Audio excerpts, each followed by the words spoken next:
Okay, here's Fox 32 News, Chicago at the tipping point, and I agree with a lot of the statements here that Rogers Park is the best neighborhood in Chicago. So, here we go. And I'm Corey McFerrin. The violence plaguing some Chicago streets carries a high price for everyone. Those who live in the hot spots battling just to stay safe. A bit later, we're going to show you exactly how the bloodshed has this whole city at the tipping point. But we begin tonight with some folks up north determined to hold the line. Political editor Mike Flannery is live in Rogers Park. Mike? Well, Robin, the strategy is called positive loitering, and about a dozen people are doing it right here at the corner of Morse and Ashland right now. Over the last 2 hours or so, they have walked 1.5 miles through the neighborhood, hitting some hot trouble spots that have been reported to them. Since the early 1990s, such grassroots activism here has helped to achieve a dramatic reduction in violence and murder. 71% decline in murder. Some people might say mission accomplished. No, because as soon as you stop, you're handing the street back. The effect is really strong. And what do you mean? well, we have noticed less gang activity and less gang presence. And I think just the whole idea is very empowering of the neighbors just coming out together, and making their presence known. Rogers Park is a great place to live, a great place to raise a family, and one of the reasons we love it is it's so diverse, both ethnically, socioeconomically, but we just have to keep making it the best place to live. And that was the goal of tonight's trek through the community, 1.5 miles, 2 miles through East Rogers Park. They did hit some spots where apparently alleged gangbangers have been dealing drugs. Those have been the reports. Police did walk with them, providing security.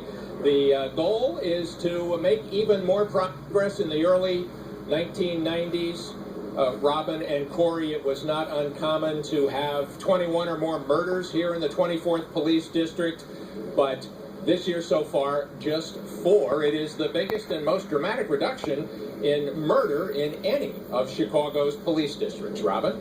Of course, a little bit later, you and I are going to be talking about what's being done, some strategies in other neighborhoods to try to stem this tide of bloodshed. Yeah, they'd all like to have the success that Rogers Park has had on stopping violence. It has Chicago at the tipping point. And in that special, that's the subject of our half-hour special. We're on the beat with cops to see firsthand their new strategies for fighting crime inside the county jail, where this epidemic creates yet another different kind of crisis. We're talking with some of the actual troublemakers, gang members trapped in their own cycle of violence. And at the center of it all, the people who want what we all want, to raise their families in peace and prosperity, except where they live, the violence is out of hand. You gotta be careful around these parts out here. A lot of people just get killed. All the drugs, all the gang bangers. So I'm very conscious of that. I'm trying to create a different culture for my family as a whole. My children growing up and going to college. So I'm quite sure that's every parent's dream, to have successful kids that's into the right thing. They indirectly have to find a way to be hopeful and resilient at the same time. And in between there, burying people, in between their time going to funerals, in between their time, situations at school. They have the same hopes and dreams for their families that we do. Every day. You don't have to be an athlete or a drug dealer to make it out of this neighborhood. As long as you got the will and the hope and the belief in yourself, then you can do it. I said I wanted to be a doctor when I was little, so I'm going to try to follow my dreams. Some of the people who are working to stop the violence are here in the newsroom to answer your questions and comments live on the web throughout this evening. You can join the conversation on Twitter with the hashtag Chicago Tipping Point, and on our Facebook page. The special report begins at 9:30. Chicago at the tipping point. People across the country There we go. today to remember the Amazing in Rogers Park.